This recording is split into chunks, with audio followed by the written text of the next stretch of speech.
Hi friends, welcome to henry Palapati YouTube channel. చూడండి, క్రిస్మస్కి మా చర్చ్ ఎంత బాగా డెకరేషన్ చేశారో. ఈ చర్చ్ ఎక్కడ ఉంటుందో కామెంట్ చేయండి. ఇది మేము ఉండే ఏరియా చర్చ్ అనమాట.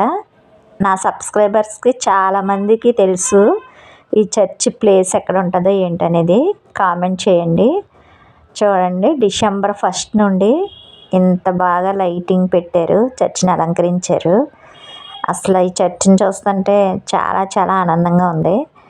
ఈ ఒక్క మా చర్చే కాదు, భీమవరంలో ఉన్న ప్రతి చర్చిలు కూడా ఇలా లైటింగ్తో అలంకరించారు. దేవుని నామానికి మహిమ కలిగిన గాక. దేవుని నామం ఏదో విధంగా స్తుతించబడాలి. ఈ విధంగా కూడా దేవుని నామం స్తుతించబడుతుంది.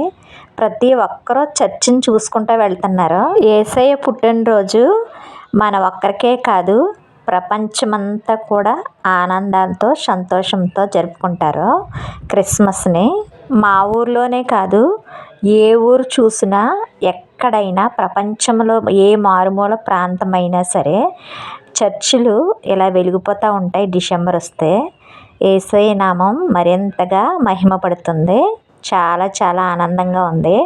డిసెంబర్ 1 నుండే మనకి క్రిస్మస్ వచ్చేసింది.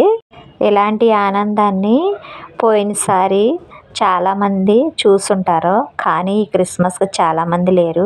మనల్ని అయితే సజీవుల లెక్కల్లో ఉంచిన దేవుడు ఇంత ఆనందాన్ని సవి చూడడానికి అవకాశం ఇచ్చాడు. దేవుని నామానికి